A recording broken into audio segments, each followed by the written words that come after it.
पालुङ बजार आइपुग्यो।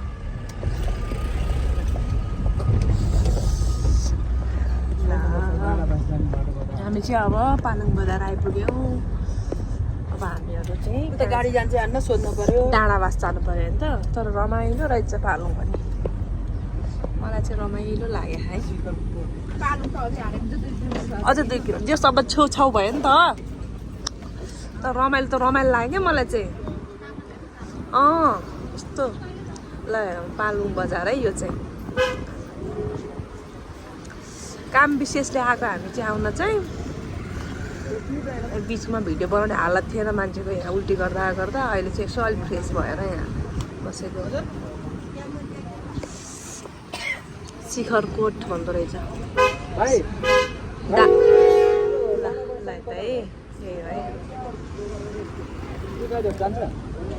यो गाडी जान्छ। कति किलोमिटर छ? हामी अस्मिता लिन आएको पालुङ बजार आइपुग्यौँ। एउटा छोरी ज्वाई म। हाई ल यता तिमीहरू पनि हेर्न त यता बुढाबुढी जग्गा त्यो पनि उनीहरू फेरि बोल्दै बोल्दैन क्यामेरा देखाए। क्यामेरा देखाएपछि कमक्क पनि बुढाबुढी। हेलो तरकारी खेती देखेर रमाइलो लाग्ने भाइ।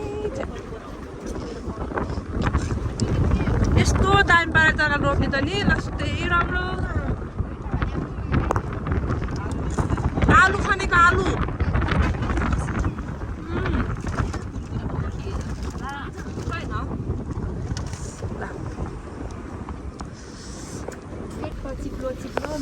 अलिकति ठाउँ पनि नछोड्ने के रोप्नलाई। यति ठाउँमा नि यहाँ बन्दा कस्तो मजाको बन्दा भइरहेको यता बन्दायो। तर जस लास्टै मेहनती चाहिँ मेहनती नै हुँदो रहेछ यहाँको मान्छेहरू है मम्मी। जग्गा कतै खाली छैन ल रोपेर। अब यहाँ पनि कतै खाली छैन नि, वेस्ट हुन्छ नि कति जग्गा खाली छैन। हेर न रोडको जग्गा हेर त ल यहाँ सफा गरेर कस्तो मजाको। म त फर्स्ट टाइम आएको पालुङ है, तर रमाइलो लाग्यो। आउने बेलामा चाहिँ उद्री गर्दै गर्दै आएको, रमाइलो लागिरहेको मलाई।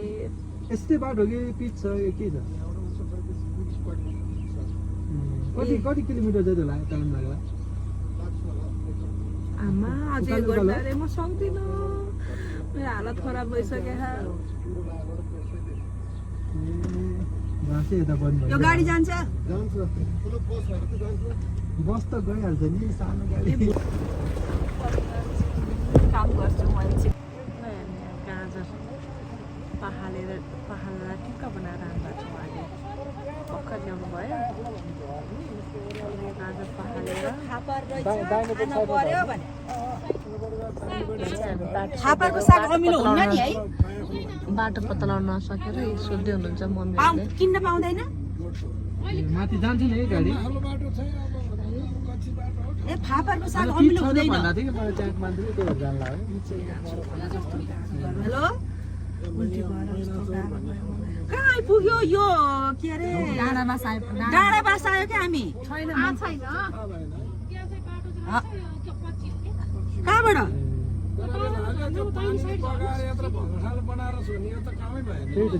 पुरानो नानी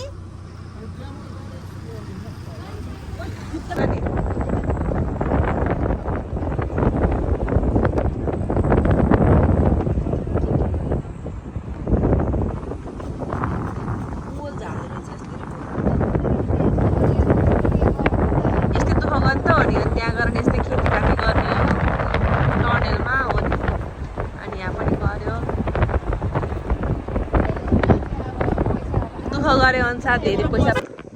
कुइरोला ठाउँ आइपुग्यौँ। यही ठाउँ आइपुग्नु पर्छ। ठाउँको नाम चाहिँ थाहा छैन, तर त्यो डाँडामा कुइरोला ठाउँ डाँडामा पुग्नुपर्छ तपाईँहरू भन्नुभएको थियो। ल आइपुग्यो हामी। ल यस्तोबाट सट्ट अब यहाँबाट एकछिन भयो रेस्ट गर्नु थाल्यो। उसको अब टिकटक बनाउनु सुरु भइसक्यो। डाँडाबास आइपुग्नु थाल्यो। मम्मीको हालत के खोज्नु भयो मम्मी? अबुई साग खोज्न गाह्रो। मम्मी साग खोज्न गाह्रो। ल अहिले डेन्जर यस्तो कुहिरो लाग्यो हो एकैछिनमा हामीहरू त्यो फर्कँदै हो है कस्तो डेन्जर कुहिरो लाग्यो जाडो भएर केही छैन ए हामी चाहिँ खासमा चाहिँ किन आएको भन्दाखेरि मम्मी म उयो हस्पिटल उयोलाई लिन आएको कि उयो केटीलाई लिन आएको यो हस्पिटल है किन आएको यसलाई हामी यसको लागि भने म यति उल्टी गर्दै गर्दै आएको छु यसको लागि भनेर आइजाउ न उसको बुद्धि आएन कि यसको बुद्धि आएन हामीहरू चाहिँ सिम भन्ज्याङ आइपुगेर खाजा खान थाल्यौँ खाजा खान थाल्दैछौँ ल मम्मी आउनुहुन्छ यहाँ हो स्पेसल गेस्ट चाहिँ वहीँ भन्छ अहिले जहाँस्ती चाहिँ बिहानभरि रोकी थिइन् यहाँ अहिले जहाँस्ती चाहिँ हावा चलेर बत्ती टोपी सोपी हावा चल्यो मम्मी मम्मीलाई अलिक जाडो नि भएको न त ल न त जाडो भयो के को दुधको चिया हो को खाने त कम्ता जाडो भएको नानी मलाई त यस्तो मौसमै चिसो छ मलाई चिसो खान मन लागिरहेको कि यो हुन्छ कि ठुलो हुन्छ ठुलोवाला नि ओ आइन आइन ठुलो दिनु बुढाबुढीको फेरि फ्रिजमा हालेको छैन कि फ्रिजै छैन हो कुन ठाउँमा आयो शिखरकोट के अरे सिम भन्ज्याङमा खाजा खाना रोटी आइपुग्यो है यसो देखा खोक्रो कस्तो खोक्रो है तातो त भएको कुरुम कुरुम हुन्थ्यो होला नि मुखो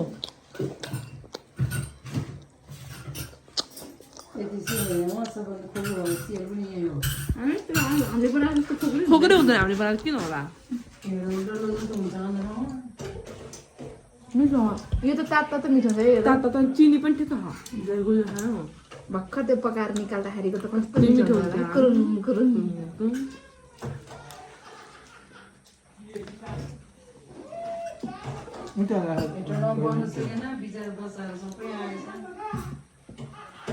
गर्मी देखेको भएर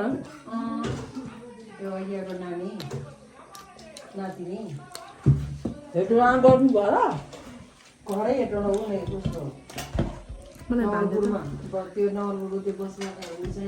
कस्तो खोको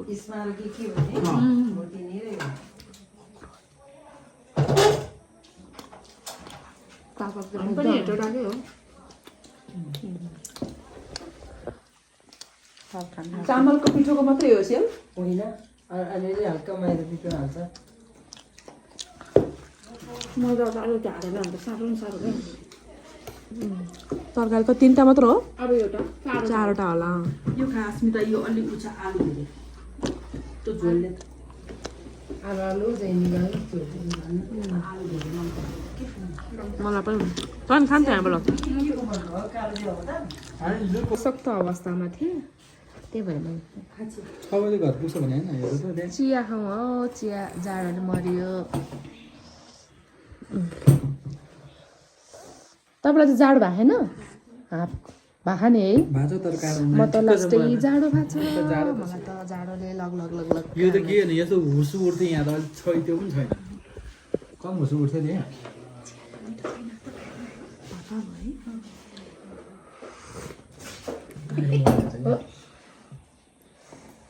कस्तो लाग्यो मम्मी मिठो लाग्यो रोटी तरकारी होइन चिया त अलिक पातलै पातलै थियो त्यही पनि अब अलि मिठै थियो जाडोमा तातो भयो पेट चाहिँ मेरो चाहिँ कस्तो जाडो भयो त्यो तातो भयो मेरो चाहिँ यो लाइनमा खाना चाहिँ नपाउँदो रहेछ त्यही सेलरोटीहरू मात्र पाउँदो रहेछ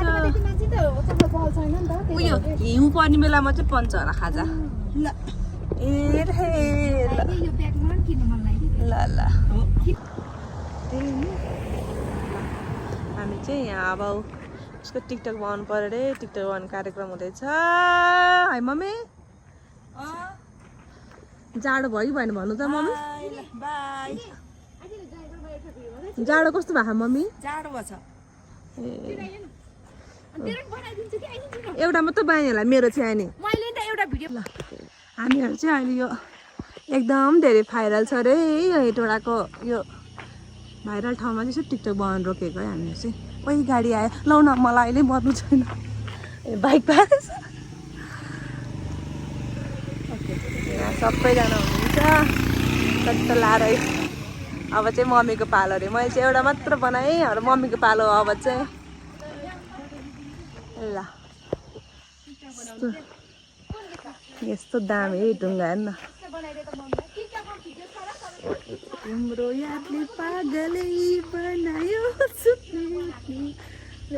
हरायो माया हाँसेको माया ल कस्तो रमाइलो फिल भइरहेको छ है हेटुडाको गर्मीले बर खोजेको थियो अहिले कति शीतल भएको छ नि ल यति राति आइपुग्यो हो हामीहरू त बल्ल आइपुग्यौँ हेटौँडा बस पार्क मम्मीलाई गाडी कुर्न आज बस्नु न भनेको मान्नु भएन घर जाने भन्दै हुनुहुन्छ अब यतिखेर गाडीले पाएन अनि यहाँ बस्नु भएको मम्मीलाई गाह्रो भयो कि मम्मीलाई कहाँ बस्नु भयो गाडीले पाएन बसमा गाडीले पाएन कहाँ जानुभयो मम्मी बस्नु भयो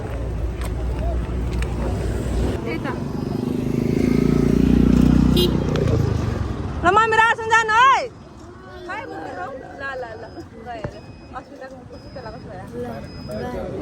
पानी ल्याइदिऊ पानी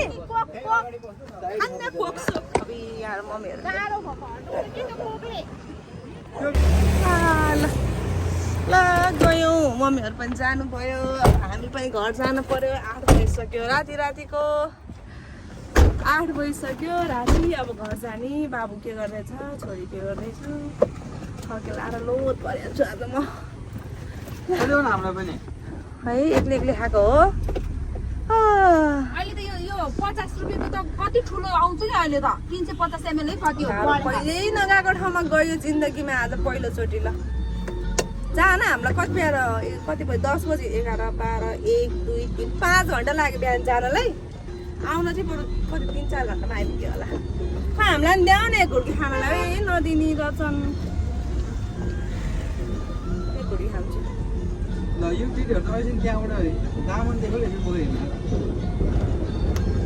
के रे मम्मी जान्छ यहाँ बस्यो भने यतिको अलमलिन्छ घर गयो भने गयो भने फेरि बिहान काम गर्नु मैले पनि त्यही भएर उयो बस्नु नभने मैले आधी घन्टा रेस्ट हुन्छ त्यसपछि त अनि फेरि भनेपछि गाडी पनि पाउँदैन के हिँडेपछि हिँडे नै हो कि मलाई त्यस्तै लाग्छ अहिले ल भाइले फोन गरेर भने हा फोन गरेर भन्नु पर्यो अब